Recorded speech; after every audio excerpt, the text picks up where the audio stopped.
Salut les gens, maintenant je vais faire un petit commentaire sur les openings que je connais.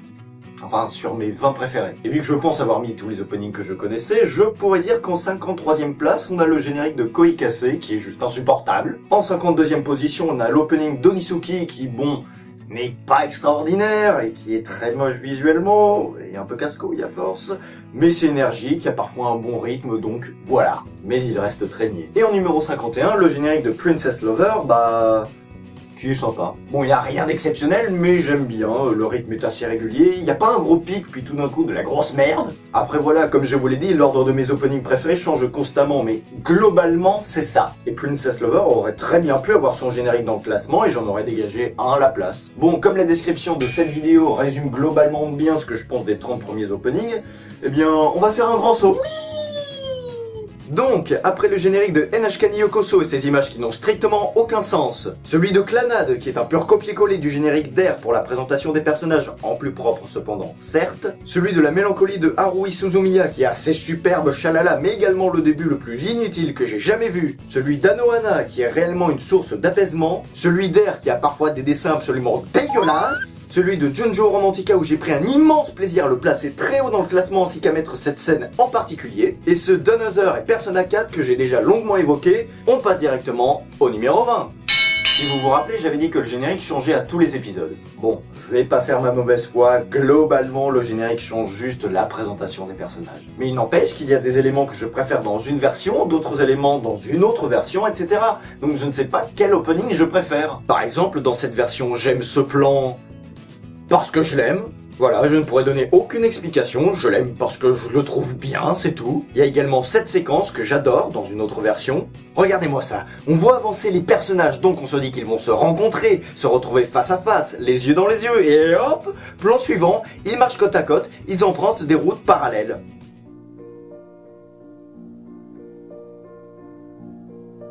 En plus, ils marchent ensemble, côte à côte, tout en étant relativement distants, ce qui est accentué par Kyosuke qui se trouve sur le bord droit du cadre, tandis que Kirino se situe sur le bord gauche, montrant la rivalité entre les deux personnages. Chant contre chant. Et ce passage est vraiment très juste, car très représentatif des tensions de la jalousie naturelle, entre guillemets, qu'il peut y avoir entre un frère et une sœur, ou deux frères ou deux sœurs. Et dans encore une autre version, il y a ça. Mais je me suis tapé une barre en la voyant. Je m'y attendais pas du tout. Quand j'ai vu ça, je me suis dit, mais c'est quoi ce truc? Mais c'est génial. C'est en rythme et tout. Donc, si vous voulez voir toutes les versions, bonne chance. Bon bah là, c'est dit dans la description, qu'est-ce que ça m'a fait plaisir de retrouver cet opening. J'aime vraiment beaucoup la musique, le rythme et tout, mais l'anime en lui-même, comme je vous l'ai dit, je m'en souviens moyen. Faut dire aussi que ça a été un bordel pour tout visionner. Pour la majeure partie, j'ai réussi à avoir des sous-titres français, mais pour un épisode, je me suis tapé de l'anglais et de l'espagnol. Et je suis même pas sûr de l'avoir vu en entier en fait. Après par contre, je me souviens que la fin de l'opening est complètement en lien avec l'anime. Si vous regardez Kanokon un jour, vous comprendrez. Enfin, perso, ce lien fait avec l'opening, je le trouve juste génial. Alors au-delà de voir Sherlock Holmes et une diablesse, une fille forte, et même plus qu'une fille, le générique est super entraînant tout en conservant un ton mystérieux. Il y a des bruits de coups de feu, la voix monte, descend, c'est génial. Opening méga classe. Le tableau de Beatrice, l'île de Rokkenjima, le temps qui tourne, les papillons dorés, l'épitaphe, Maria et son côté effrayant. Ouais, tout ceci est super représentatif de l'anime. Bon, ok, je vais me répéter, mais je m'en fous, mais ce générique a une puissance de malade. Mais vraiment, moi, quand j'écoute cette tuerie, lol, je sens l'âme d'un chef d'orchestre naître en moi.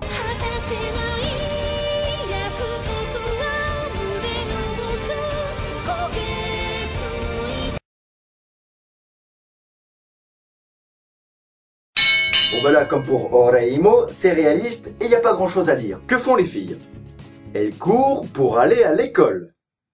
Waouh! En plus, on ne les voit aller à l'école qu'à partir de la moitié de l'animé. Voilà, génial. Et en plus, bis, cette fille ne porte même pas les habits qu'elle a dans l'animé.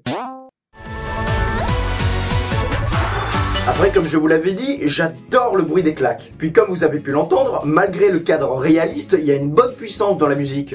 D'ailleurs, en parlant de claques, là, on voit très clairement que c'est la fille la fautive, mais c'est elle qui donne une claque. Bon, quand tu vois ça, tu te dis que si l'animé est tout le temps comme ça va être chiant. Alors oui, c'est vrai, ça arrive, mais pas tant que ça au final. Mais surtout, la fille présente ses excuses, ce qui est assez rare pour le souligner. Ah bah oui, elle commet une faute, mais elle au moins reconnaît ses erreurs. Eh ben oui les filles, prenez des notes. Sinon on peut voir la complicité qu'il y a entre les sœurs, mais voilà, c'est tout, le générique est assez paro. Déjà évoqué, donc on va faire très simple. Vous aimez le rock? Vous aimez le sombre? Alors ce générique est fait pour vous. Bon, sinon c'est cool de voir la technique d'Haruna qu'elle utilise dans l'animé, dans l'opening, même si on voit sa culotte. Mais dans l'animé aussi, remarque. Et je précise aussi que les bandes noires ne viennent pas de moi. Genre les mecs qui ont fait le générique se sont crus dans un film. Putain, comme ils se prennent trop au sérieux. Alors je vais plus m'attarder sur l'animé en lui-même que sur l'opening, parce que si je n'avais pas entendu autant de bien sur ce truc, l'Attaque des Titans serait clairement l'animé que je n'ai pas envie de voir. Pour moi, le défaut principal, ou pas, de l'Attaque des Titans, c'est sa pub. Ce que je veux dire, c'est qu'une pub, c'est censé donner envie. Alors que là, ça paraît complètement contradictoire avec tout le bien qu'on ait pu en dire, ou toutes les personnes qui m'ont conseillé cet animé. Bon, déjà, les Titans, c'est pas un truc que tout le monde aime. Les dessins, là aussi, ça ne peut pas plaire à tout le monde. Le synopsis, parce que moi, quand je l'ai lu, je me suis fait... Ouais... Mais non. Et sérieusement, tu lis le pitch, tu te dis... Mais un truc comme ça dure 3 épisodes, c'est tout, on s'en fout. Là vraiment, tu te demandes, mais qu'est-ce qu'ils vont raconter en 25 épisodes? Et également, le générique. Alors oui, il est super, mais perso, je trouve qu'il rend l'animé encore plus obscur. C'est censé être le gros bordel. Mais moi, là, je vois des personnes très agiles, très précises, très coordonnées. Non mais regardez-moi comment il lui marave sa tronche. Et je suis désolé, mais je ne ressens pas du tout la difficulté des personnages. Donc une guerre, oui. Épique, oui, mais moi je vois juste des personnages qui savent clairement se battre, qui ne rencontrent pas de difficultés. Et perso, moi je suis un titan et je vois ça, mais je me barre en courant. J'en ai déjà bien parlé, donc je vais faire vite. Alors au tout début, pour le coup du héros qui a rencontré une fille à chaque saison, il me semblait vraiment important de l'évoquer dans mon top 10. Parce que bon, dans tous les harems, les filles rencontrent le mec et elles tombent instantanément amoureuses de lui, même si c'est la première fois qu'elle le voit, parce qu'il a été gentil avec elle. Sauf que là, c'est tout le contraire. C'est le héros qui avait besoin d'aide, ce sont les filles qui l'ont aidé. Et il se promet, et leur promet, de les rendre heureuses. Eh ouais, Seitokai no Ichizon n'est pas un énième harem, ce n'est pas un harem comme les autres. Bon ben là, on va pas s'éterniser, j'ai donné mon avis 1 million de fois, j'ai fait des fandubs, j'aime beaucoup l'opening, mais j'adore tout particulièrement ce passage. Je vous l'avais dit, j'adore le symbolisme, et ça c'est une scène très forte, puisque nous sommes en présence des meilleurs amis et des pires ennemis à la fois. Les meilleurs amis parce que ce sont des sœurs jumelles, et les pires ennemis parce qu'elles sont amoureuses du même mec. Mais malgré leurs différends, elles s'aiment malgré tout ça, je vous l'ai déjà expliqué. Alors c'est un des très rares animés à avoir un générique français culte et dont j'ai vu la version originale. D'ailleurs dans le top 50 j'ai bien marqué Senseiya et non les Chevaliers du Zodiaque. Et j'avais fait pareil pour Captain Tsubasa, je n'ai pas marqué Olive et Tom. Mais sinon l'opening, ouais il marche bien, il est cool et tout, puis surtout j'ai envie de dire Senseiya. Je conçois qu'on puisse ne pas apprécier la voix de la chanteuse, mais tu sens bien qu'elle s'est éclatée. Puis putain de merde, ces accords de guitare, c'est méga entraînant.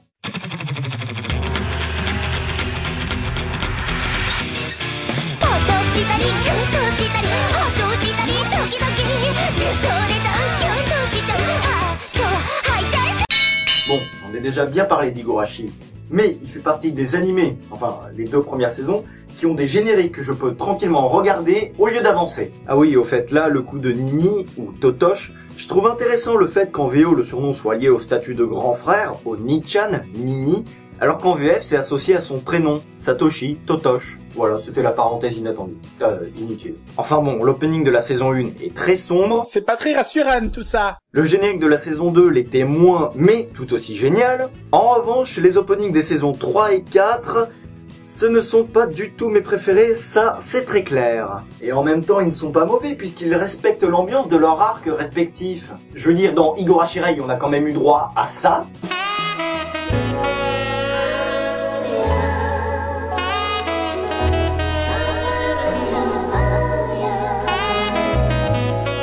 Et dans Higurashi Kira, à ça.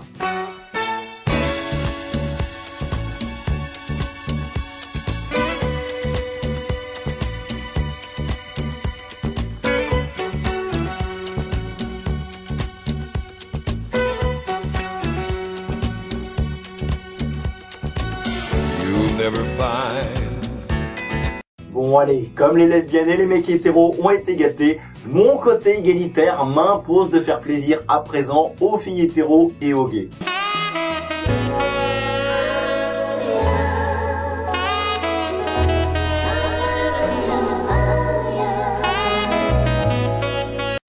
Bon alors, l'opening de la saison 3 est génial, mais j'aime encore plus celui de la première saison.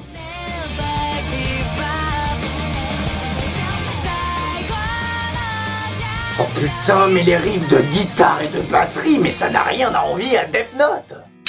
Bon, voilà, à partir d'Angel Beats, on arrive vraiment aux openings qui méritent la première place. Et je suis très sérieux. En fait, si je le mets numéro 7, c'est uniquement parce qu'il fallait un numéro 7. Et même dans mon top 10 de mes openings préférés, avec tous les critères que je me suis imposé, ça m'a vraiment fait chier de pas le foutre en premier. En fait, quand j'ai fait mon top 10, je me suis rendu compte à quel point le générique était tellement parfait sur tous les points. Dans mon top 10, je l'ai mis en numéro 4 parce qu'il fallait un numéro 4, mais là aussi, j'ai précisé que qu'il soit à la 4e ou à la première place, c'était exactement pareil. Enfin, en tout cas, quand je regarde l'animé, c'est clair que je peux tranquillement laisser l'opening au lieu d'avancer.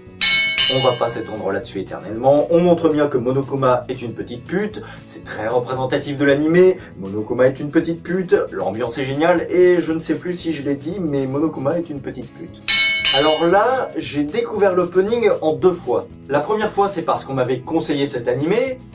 Encore un? À l'époque, je faisais comme Mr. Enzor, c'est-à-dire que je regardais d'abord l'opening, et s'il me plaisait, j'allais me mater l'animé. Et la première fois que je l'ai vu... bof, sans plus. Mais quand j'ai fait mon top 50, donc bien plus tard, je me suis souvenu que j'avais vu l'opening de Toradora. Là, je me suis dit, hey, t'as de quoi marchander? Non, c'est pas ça. Je me suis dit, hey, mais c'est pas mal du tout en fait. Et vous imaginez même pas le nombre de fois que j'ai regardé cet opening. Et vous n'imaginez même pas non plus à quel point ça m'a fait chier de ne pas le foutre en premier. Parce que ouais, vraiment, quand je faisais mon top 50, pendant un instant, je me suis fait, merde, là c'est vraiment mon coup de cœur du moment. Et j'ai hésité à recommencer mon classement, mais bon, j'ai dit que l'ordre changeait tous les jours, j'ai mis une précision dans la description, etc., etc. Mais là, c'est clair que j'ai envie de dire que ce générique est parfait. Ce qui me plaît, c'est sa variété. On joue avec l'image. Ambiance un peu mystérieuse. Puis son bruitage pour la transition. Ambiance.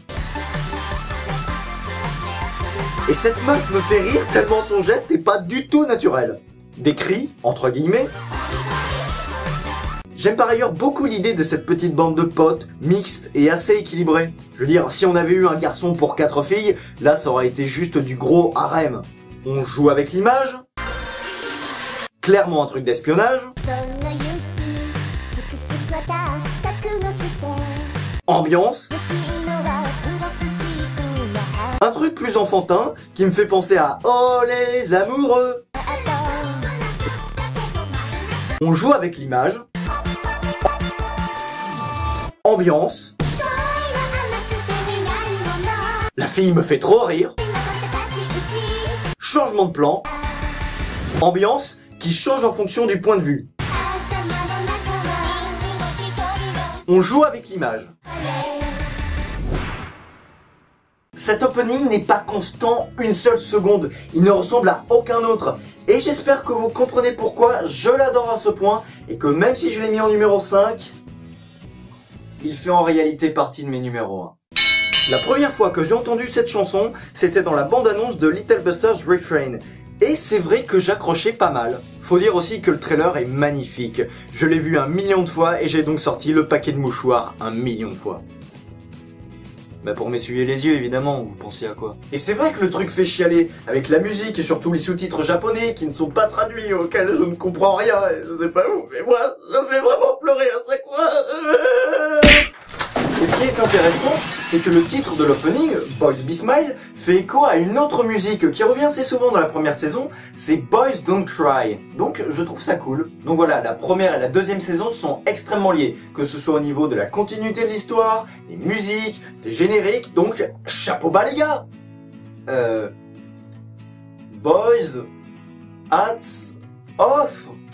Je trouvais intéressant le fait de pas le placer en premier, surtout que je l'avais déjà fait dans mon top 10, parce que je trouvais que ça changeait un peu. On est d'accord, cet opening est la classe incarnée, donc il méritait vraiment une place très haute dans le classement.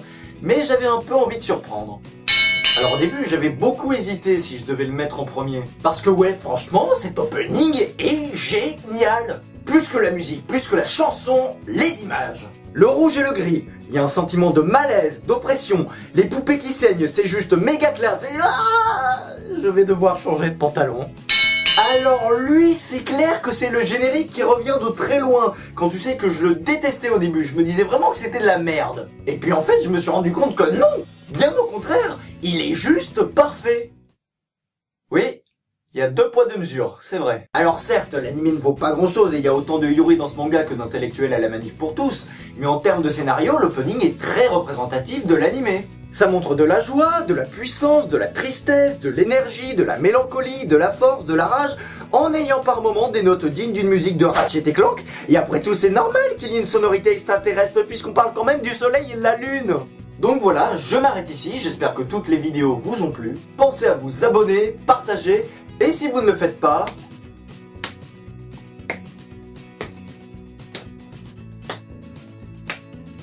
il se pourrait qu'un suicide accidentel vous arrive. Salut!